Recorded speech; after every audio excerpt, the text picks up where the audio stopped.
Dude, I'm amazed. Look at this. I'm gonna call my people internet douchebags. Hey, white monsters. White monsters. Dude, that's Okay. that's how you get roasted, bro. I love It's like white monsters. it. Okay, all good? Yeah, good. We're good? Okay, rolling camera, rolling audio. And action. What's going on, guys? Today I'm here with John Crestani. Can you introduce yourself a little bit for everyone? Sure. So I'm an affiliate marketer, a online education person, and yeah, basically just an internet entrepreneur. He makes money online. Yeah. So you guys know how it is. So I'm gonna do a little Q&A with him so you guys can get his background, get a little understanding about it. So got some notes. So can you give us kind of like a background of what you started in business-wise? Maybe were you working a 9 to 5, and then how'd you move over to entrepreneurship? Totally. So started off actually 2008. I was day trading. Opened up an E-Trade account. I got I had $5,000. I got graduating high school and just day traded it. Lost it. And then I started. I got all the test answers for big because I went through some courses at my school online, and I started selling them. And I had these study guides. Let's call them study guides, and I sold study guides, and I started making a lot of money at college. I was making like over $10,000 a month just selling these study guides for $400 a pop. Now we're calling them study guides. Okay. Well, okay, it's fine. No.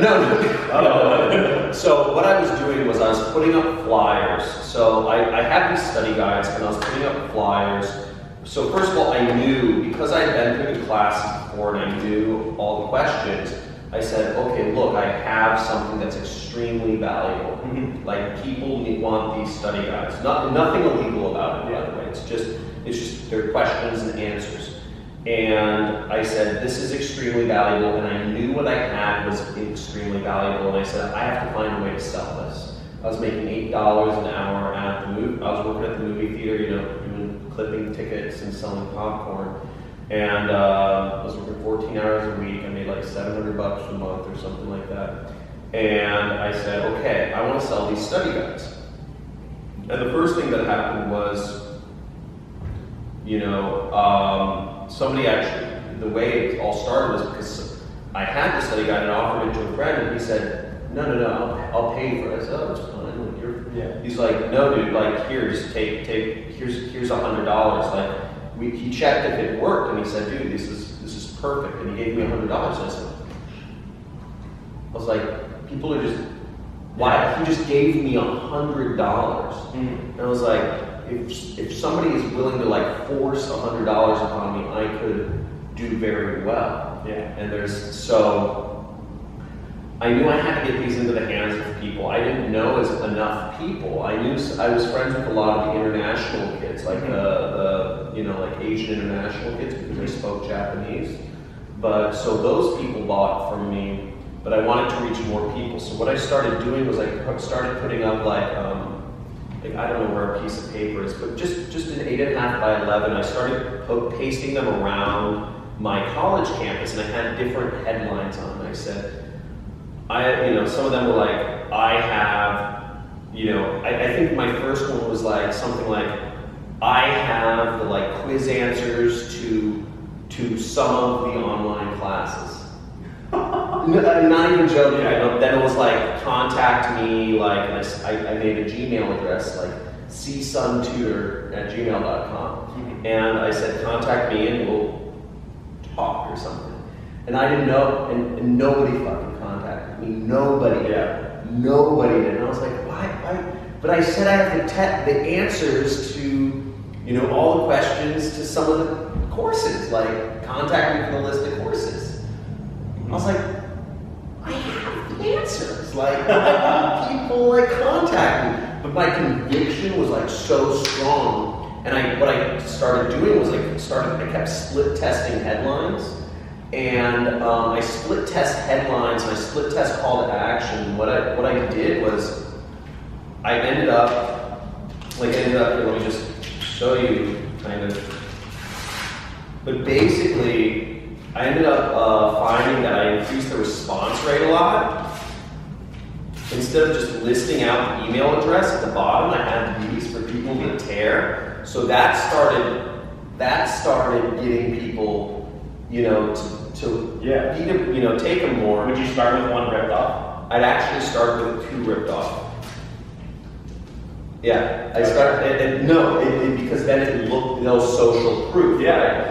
And what I found was, then I started doing it where instead of trying to saying I had the answers to some of the courses, I would use specific courses. So I said, guaranteed, I still remember the headline that made me all my money.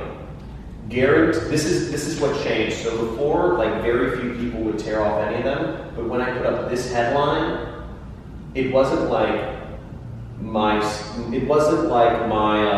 response didn't go up like 10% or 20%. It went up 1,000%. Guaranteed B+ or better in FIN 303 OL or your money back. And this was a gateway course. Okay. And I murdered it.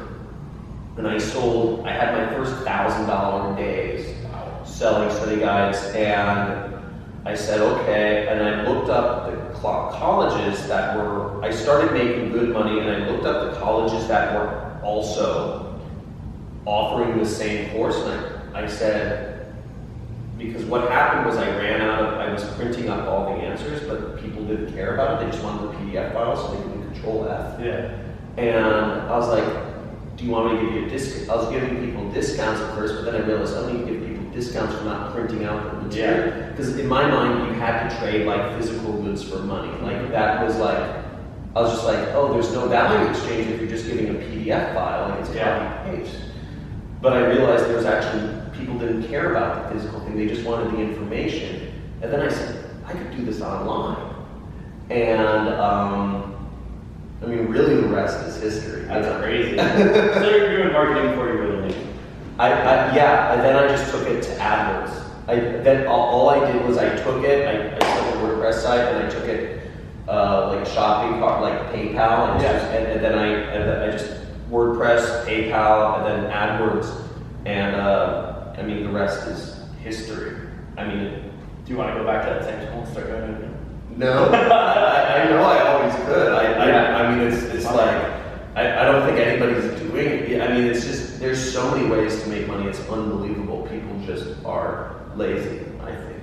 And not great. But okay, that leads me to what type of businesses have you started and what are you currently doing now? So that was your first entrepreneur venture. Yeah. So that was fun. And when you're 19 and you're doing $10,000 a month, and you have no obligations, it's all money on the table, it's a lot of fun.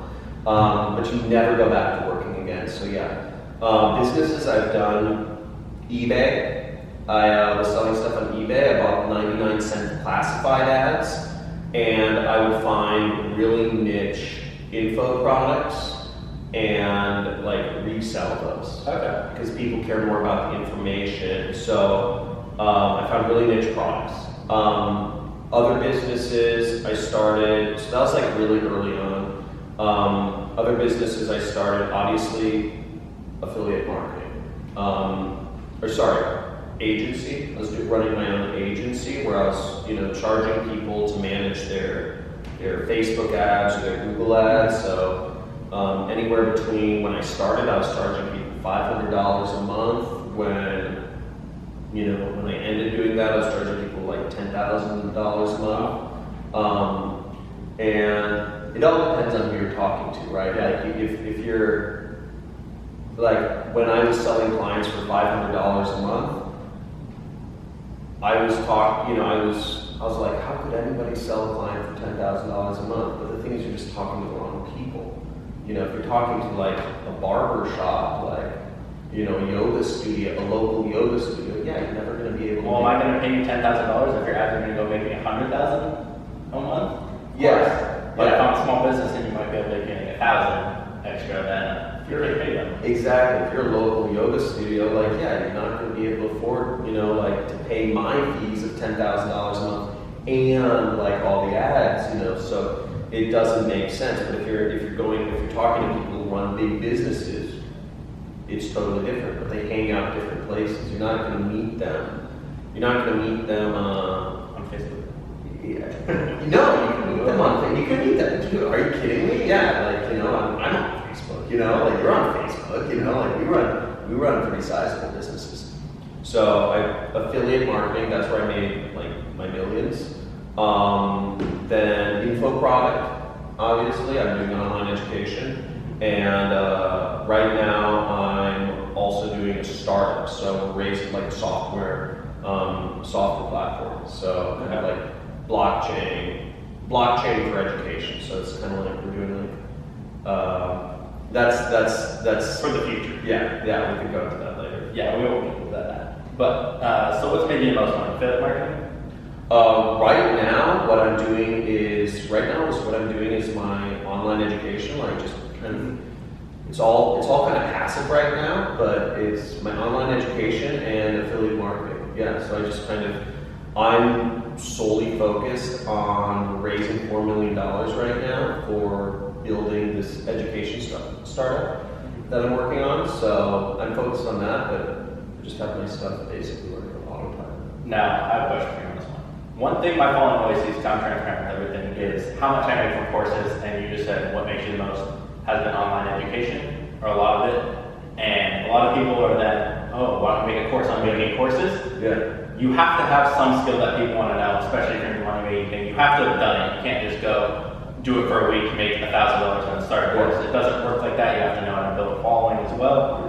So, no, going straight into courses isn't the answer. You have to learn skill, be able to teach and help other people as well. If you can't get other people results, it won't last. So, it's the whole thing with that. Sorry, I'm on tangent. Yeah. So, let's talk a little bit more on affiliate marketing. What has been like what's your biggest commission and maybe biggest day with affiliate marketing? Okay. Like biggest single commission. So the affiliate program I started out at this was in 2012. I started out on this gold investment affiliate program called Regal Assets. Now at the time, my buddy Kelly Felix, if anybody knows Kelly Felix here, he had like a biz op program called The Rich Jerk and Bring the Fresh and stuff like that, but very successful dude, ran this gold company, was involved with this gold company. They offered 3% commission on sales. So 3% on total invested amount. And the way it worked is I put up squeeze pages, I get leads for their salespeople, name, phone number, email address. And if the lead closed, if the lead ended up moving their retirement, their 401k into gold, I got 3% of that. Now, the biggest deal was like $1 million something. So the biggest deal from one of my leads was $1 million something. So that was like $30-some thousand in a day. I think it was like 32,000 or 31,000 from one lead. And I was not spending any money to get these leads either. How are you getting them? What? How are you getting them? I actually had a deal. I had a custom deal with the company, so I didn't even pay any ad costs. Okay. So that was the deal I made with the company. I said, dude, I'm gonna blow up your stuff. I'm gonna take you guys to the moon, but I don't want to pay for my ad costs. I want you guys to pay the ad costs and pay me the normal commission. Done. Yeah. Crestani, okay. Yeah. No, I'm not even joking. But you can do anything you want, dude. Yeah. That's what people don't realize. You can have your cake and eat it too, and this is all, reality is whatever you want it to be. This is all this is our simulation, Yeah. So people are going to want to know, what kind of tactics did you use for affiliate marketing, maybe when you were doing that, or just that were successful? I did, okay, so exactly what I did did Google AdWords search, bidding on competitor plus review keywords. So Regal Assets, big competitors were Lear Capital, Roslyn Capital, Goldline, Advantage Gold,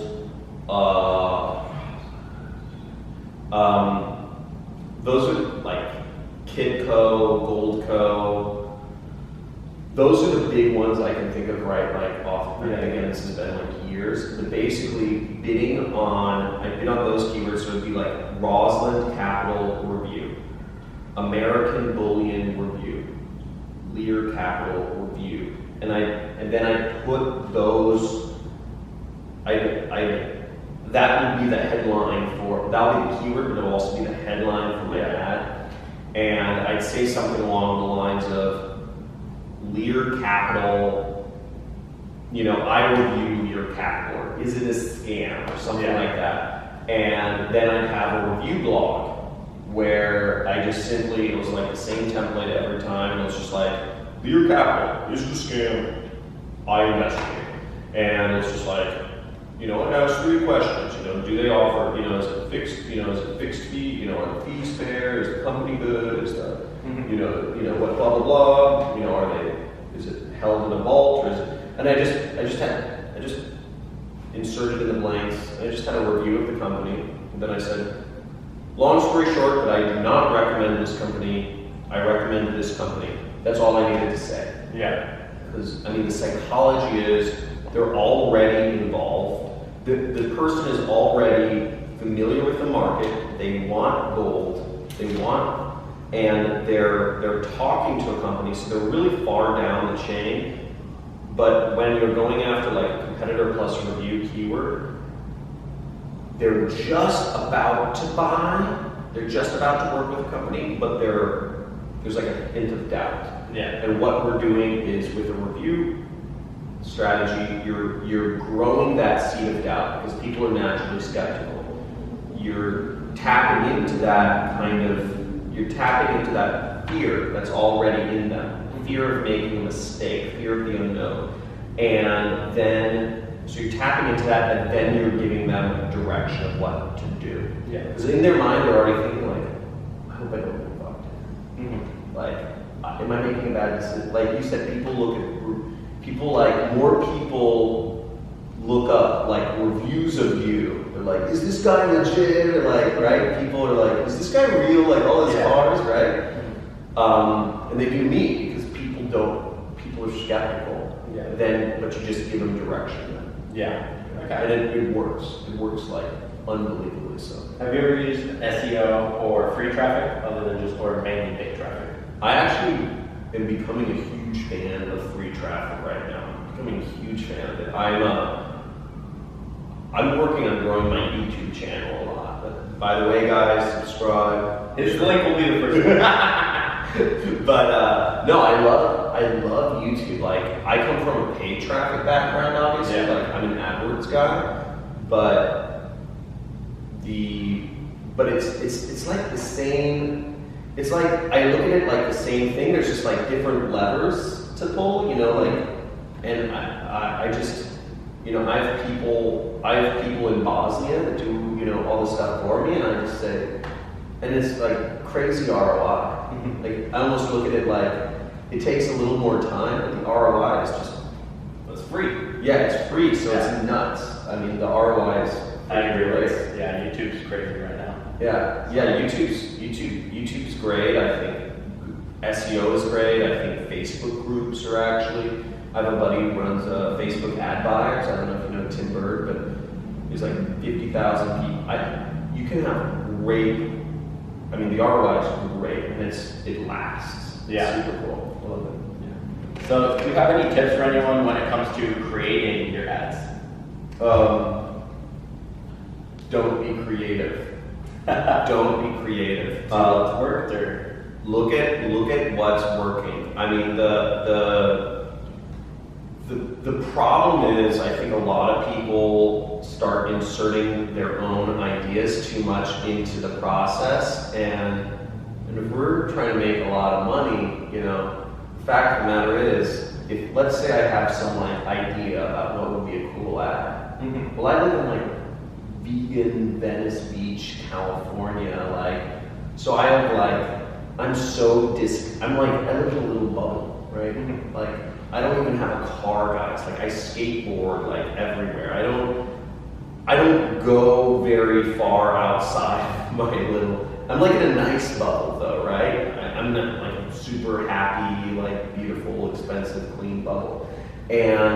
But most people are in their own little bubbles. So like I could come up with like ideas on my end and like, I have this like really cool idea, like what if we like make this part flash and then we like combine, like we do like a live stream compilation, like, but I'm so like, why am I trying to be, that may be completely disconnected from the rest of the market. So yeah. I look at what works, pure and simple. I browse the internet. I don't even use many spy programs. This is like a little inside information. I don't use many spy programs. I literally just browse the internet and look for ads, and I create a swipe file.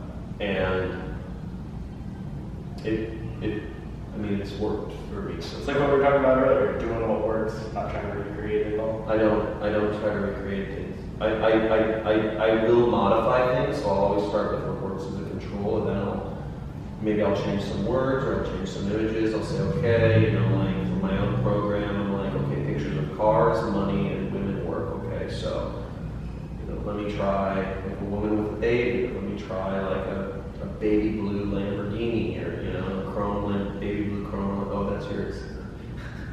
Is it baby blue? Your Lambo? No. Okay. Okay. Baby. They're not allowed to color this one. Oh, are you serious? They don't know yet. Oh, they don't know yet? Oh, no. They don't know the blue. Oh, okay. Yeah, they might know that. But, okay. yeah, so do you have any general advice for anyone? It could be about affiliate marketing, and also, how can they find you? How can they learn more? Okay. General advice about affiliate marketing. I would say one, focus. Decide, like literally you can flip a coin, but either focus on a traffic source.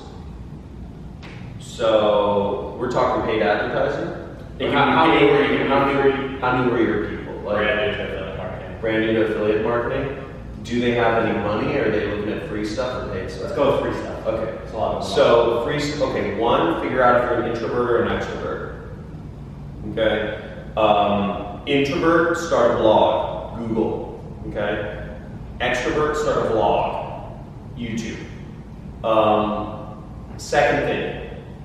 Well, even before this, make sure you have time to commit. If you can't commit an hour a day, 30 minutes to an hour a day, then you're not committed. You're not ready yet. I just advise, figure out your life. If you want to make business a priority, you know, let's say you're sleeping 8 hours a day, you're working 10 hours a day, you have 6 hours. Wait until a point where you have 30 minutes to an hour to devote each day. Stop watching Game of Thrones or whatever you do. So first get the time, introvert, extrovert, Google, YouTube. Pick a product that's something you're passionate about. What do you talk to people about normally? Are you talking about cars? Are you talking about money-making schemes? Are you talking about office furniture? Are you talking about camera equipment? Are you talking about baby supplies? So figure out something you're passionate about. Find if it's a product, you can join Amazon. So that's what you're going to blog about. If join Amazon's